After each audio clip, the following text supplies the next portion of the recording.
What's up mga Lodi? This is your SK Consi Christian B and welcome to my mini vlog. So this is our new vlog at ang content natin for today is kakain tayo. Kaya andito tayo sa Jollibee Diversion Batangas para makabili ng food. Jollibee mo po ang ating magiging content mamaya. See ya!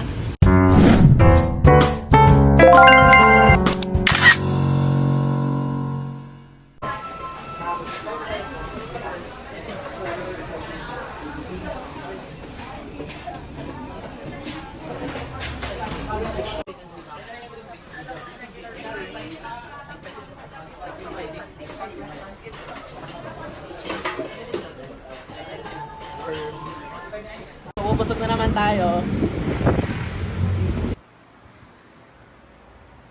So, hello guys! Andito na ulit tayo at ito na ating Jollibee mukbang. So, para mas makatipid, bumili na lang tayo ng 1.5 at nagsaing na lang tayo. Nga pala, para madagdagan din ang ating content ay magkakaroon tayo ng Q&A para more information about myself. At nagpatulong ako sa aking pinsan na si Mildred Mendoza para dito sa content na to. So, hi guys! So, let's start. Kakain na tayo. kakain muna tayo. Arakat, wag na magtanong.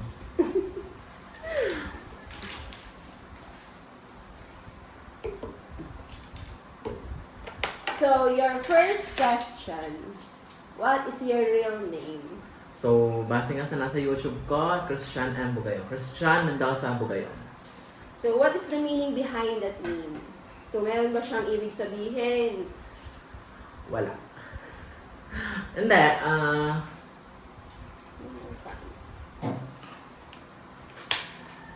Christian. So, malay mo may sinabi sa'yo yung parents mo about that. So, Wala. kung anong meaning nun. Meaning Christian, parang siguro dahil tayo ay maka-Diyos. Siguro yun. So, how old are you? 21 po tayo, guys. So, your birthday? When's your birthday? When were you born? September 12, 2003. Where you were born? Dahil nga ang parents ko ay both OFW, so domestic helper, so sa ibang bansa ako pinanganak. Specific place? Sa... Hindi ko totally tanda, basta parang Melito, Porto Salvo, ganun. So, your religion, our religion rather. Born again Christian. So, ano lang, siguro, dahil nga ganito personality ko, No, hindi naman kasi nade-define, hindi ibig sabihin born again, you are perfect na. Diba? Yun. balita tayo ng content. So, your course taking right now, Ang balang course ko tonight, ang course ko is AB Political Science sa University of Batangas. UB, hello. so, follow-up question regarding that. Why did you take that course? Bakit yun yung kinuha mo? Basically, nung una talaga, nung junior high, ang gusto ko talaga maging teacher. So, maging teacher that time. Kaso, nung nag-senior high, parang nagkakaroon na ng parang, syempre, humanities sa social sciences ang aking, ano tawag doon? Strand. Yes, talaga. Busog na siya. Wala pa tayo nakakain. Pabalik ko momento ng saya. So, halimbawa, humanities and social sciences. So, yun ang aking naging parang strand kasi nga, parang education. Pero from time to time, lalo na nagkaroon ng pandemic, syempre Google Meet ang ating setup. Parang tayo laging sumasagot sa mga recitation, para lagi tayong may pinaglalaban sa mga side. Halimbawa ay may topic, parang may gusto lagi tayong paglaban. So, that changed my perspective and yan, kaya ako nagpalit into political science. So, parang syempre political science, parang mas gusto kong magkaroon ng idea about politics, kung paano ang pag-run, halimbawa, running for government, and kung paano magkaroon ng isang good governance sa ating society. So, diba? So, palang aming future attorney Yeah. sa ating town. Yeah, kakain muna tayo. Ang hanggang. Meron din spicy. So, next questions. Wait lang naman, nakakain pa. Madami-dami to, pero sagot ka, okay. Do you have siblings? Wala. Oh, alone siya, guys. So, pwede kayo mag-apply para maging kapatid niya. Yeah. Basta yun, pinsan ko. Ito nga pala, parang tinuturing ko na siyang kapatid. Kasi syempre, ito din naman dati, wala din itong kapatid. Hindi ko lang alam kung ba't. Hindi, blessing ni Lord. Yeah. As in, kami lang talagang dalawa. Parang, syempre, paras kaming only child. Parang, nakaka-relate sa isa't isa. But now, Meron na akong kapatid. naging ina. Wala na tayo, guys. Kakain na lang. Wait lang. Check lang ako nag-play.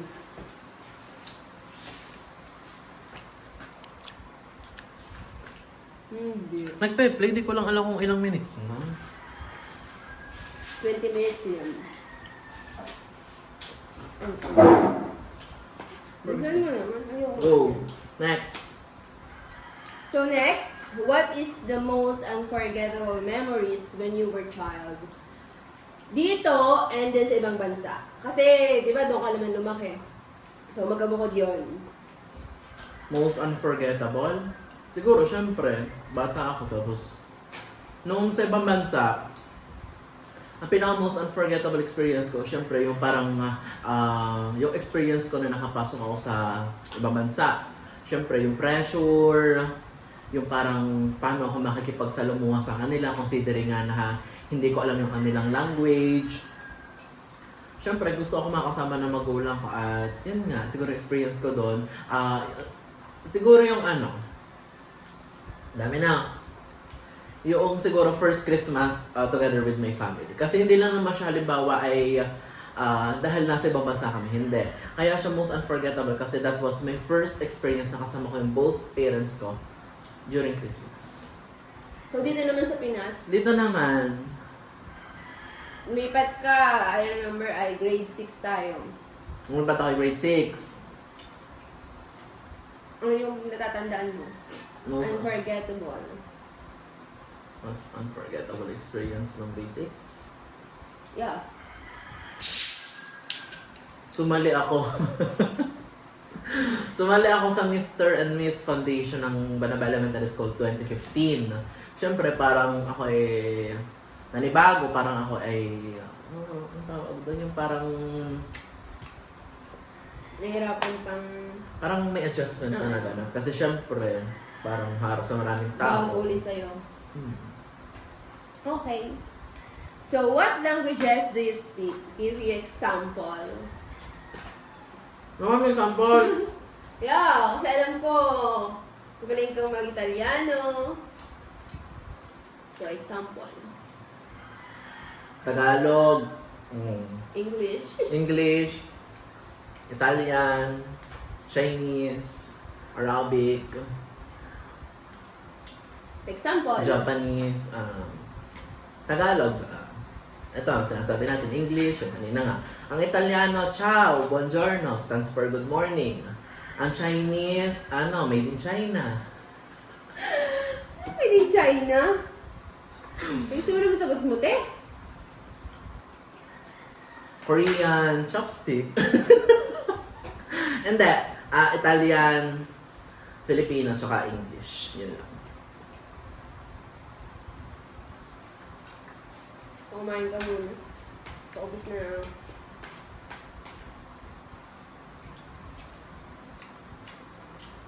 Gusto ko nga pala, Yes. kung gusto nyong manuyo sa Christmas, Uy, walang ganon. Okay, next. Are you introvert or extrovert? inverter. Yung refrigerator siya. Hindi ko alam kung may time na ako introvert, may time na extrovert. Tama ba? Oo. Pwede naman yun. Parang halimbawa, gusto kong makipagsalumuha minsan sa tao, pero minsan may time na parang gusto ko lang, yung parang ayoko na may palagayan ako. Pero for me, extrovert. Kasi, Alright, next question. okay, next question. Morning person or night owl?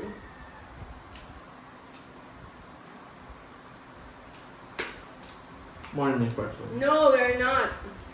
Ano bang difference? Night owl ka lagi ka nang natutulog. Araw. Sorry guys, di ko alam. Morning person, lagi kang alas 10 ang gising, ganon. So, So? Palitan natin ating content ha. Question, answer. So you are? Night owl. Okay. Next question. Are you perfectionist?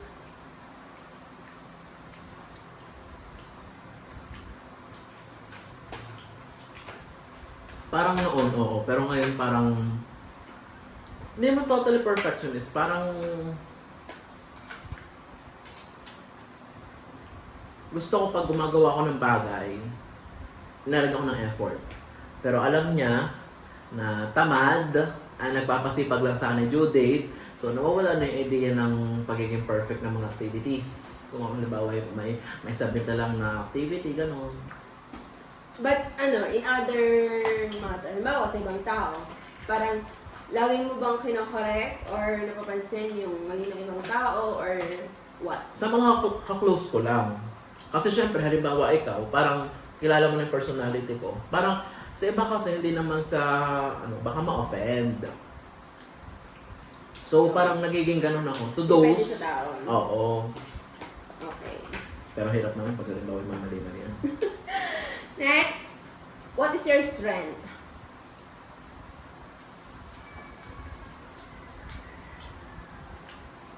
What do you mean? Strength na, yung strength ko, yung halimbawa yung hindi, ito pala yun. Yung strength mo as a person. Ano yung pinagkukuhanan mo ng lakas? Or sa tingin mo, ano yung kalakasan na meron?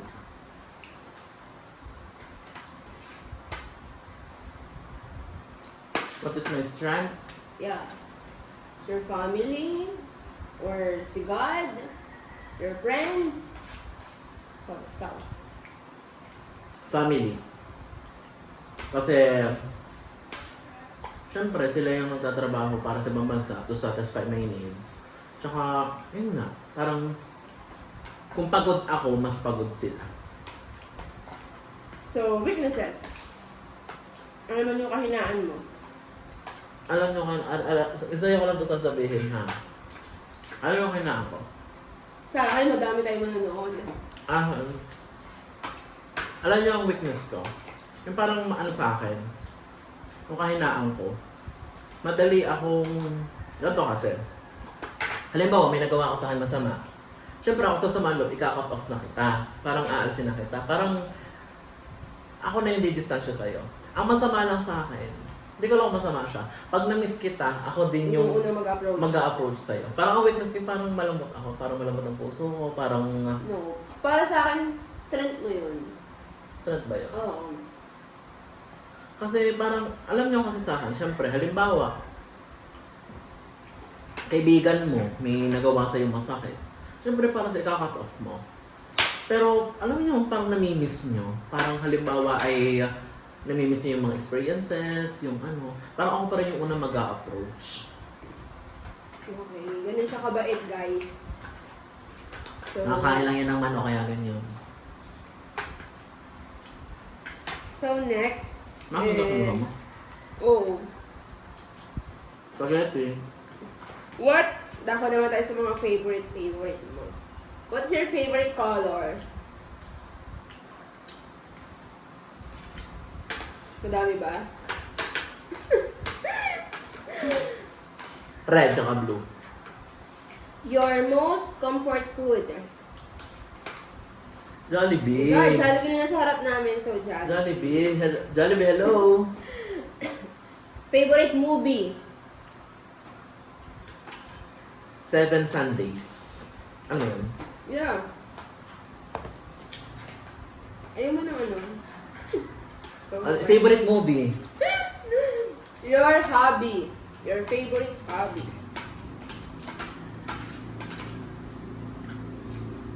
Playing volleyball. Just baby. So, what's the most craziest thing you've ever done? Alam kong madami, pero ano yung pinaka-most craziest thing na ginawa mo? Craziest? Yeah. Nakakalokang ginawa mo. Hindi mo inakakalang magagawa mo siya. Remember, nung junior high tayo? We follow. Ito. Yun na nga. Wow. Ngayon naman para time. Sa junior high school. Ay, syempre nakalala ko sa mga kwento ng Para. talaga. Ay, parang syempre, parang sa natin, so, ang south, north. Basta nakapag niya ako ng so, followers. Pero nagpasila na kayo dun oras na hindi ka? Parang magkaas kayo na. Mm. Yeah. So, what are you most proud of? Ano yung proud na proud ka na na-achieve mo, na nagawa mo? Siguro ano,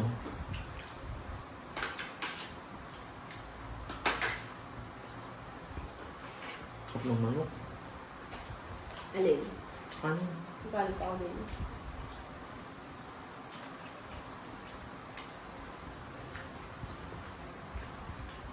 Ito lang. What are you most proud of?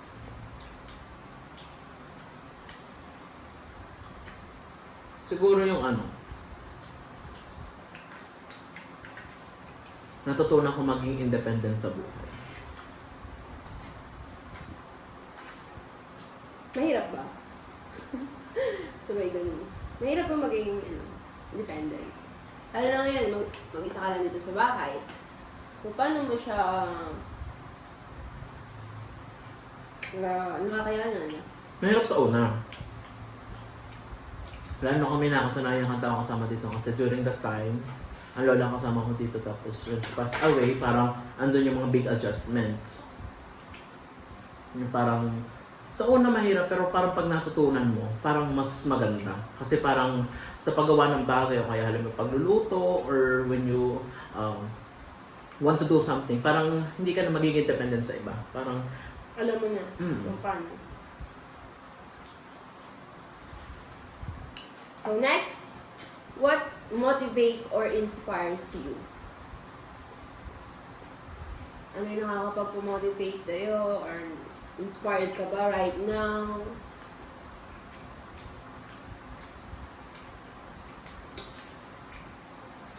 siguro ano, puro siguro. Wala na sure eh.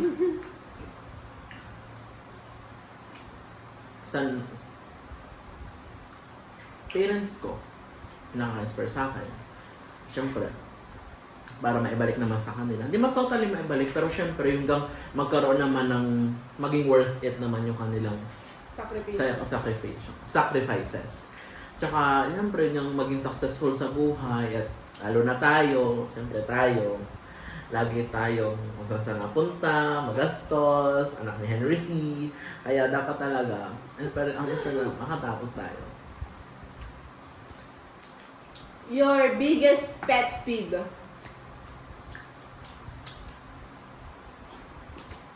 Siguro madami ito. Tao ba? O kat yung harap, yung ano na lang. Madaming tao. Ano? As a whole, ano yung biggest pet peeve mo? I'm not talking to someone or something, basta yung biggest pet peeve mo. Sa tao na lang. Okay. Hindi naman ako sa competitive. Kahit dito sa ating, ayoko yung masyadong Sabihin. bida-bida. Gets ko naman na halimbawa may competitiveness, more important is sa school. Pero ayoko naman syempre lahat naman tayo nag-e-effort. Parang, So, ayaw niya sa tao, nagmamagaling. Yan. Ito na yung pinaka, Your status right now, single, taken, or it's complicated? it's complicated. Why? How did you say so? Can you explain that to our viewers? Ano ba karapatan nyo? Ano? Para makilala ka namin. I'm not single. Pero it's complicated kasi may certain hindrances. Basta, ayokong sabihin lahat. Kakain muna ako. Paano ka namin makikilala? Okay, next. Do you have best friends? Aside from me. Sa school. Meron. Sa school, sina Shara, Camille, hello. Mga pinsan ko din. Nakakasama ko lagi tuwing mag-Starbucks. Parang wala ko sa madedefine na best friend talaga. Siya. Kasi, I mean, lagi kasi akong ano sa tao. Parang mabilis ako ano sa kanila. Mabilis ko silang maka-close. Yeah, friendly po kasi siya. Kaya hindi ko alam kung siguro lahat best friend ko. Lahat na makilala niya, friend na niya. Ganun siyang Kaya ka pa kakita. man. So we have last 2 questions. So, what makes you feel sad? Aww. Ano yung mga dahilan ba't ka Ba't nalulungkot? na ganyan tanong? Kakain tayo tapos bakit yung Jolly Hotdog? Oh, bakit? What makes me feel sad? Oh, Just answer it. hindi naman making me feel sad, parang making me afraid. Takot akong hindi magtagumpay. I mean, takot ako mag-fail. Kasi madaming hindi man, Madaming matang nakatingin. madaming mata nakatingin at madaming nag-aabang. Parang, it depends on me kung paano. Parang, yung pressure na, Baka hindi mo makayanan, magawa, ganun. what if hindi ko makayanan? What if sumuko ako? What if? Basta madaming what if sa akin kasi parang, syempre habang tumatanda, nalalaman ko yung at na-experience ko yung pressure ng reality. Kaya, yun, parang ang dami nakaabang. Tatawagin niyo akong attorney, 2/10 sa quiz. Tama ba yun? I know naman, mahirap naman talaga pagiging yung kursong kinukuha mo ngayon. Pero alam naman namin na makakayanan mo yan, may God. Nandyan si Lord to help you. Yes. Okay, next. Last one. Things that makes you happy. Ano yung mga nakakapagpasaya sa'yo? In general, ha? Busog na po ako. Things, mga bagay na nagpapasaya sa akin. Siguro yung doon talaga ako natatouch. Halimbawa, gagala. Yung parang ako, hindi naman yung lagi akong kasama. Yung parang kang masabihan. Yung parang hindi ka sasabihan kung kailan kaharap ka na. Parang, ayoko yung parang second choice. Ayoko ng ganun. Yung lagi kang naaalala, gano'n. Oo. Na parang always come below kasi ganun ka sa kanila. Kasi ako, kung ako kasama kayo. Okay. So, lesson learned, huwag natin kakalimutan si Sis. Wow, ito naman. So, that will be all sa aming Q&A portion. So, yun lang guys. Kakain muna kami. Thank you guys for watching. And sana na-enjoy niyo yung panonood. So, yun lang. Bye. Thank you guys. And hope that you like, comment, and share my video and subscribe. Thank you!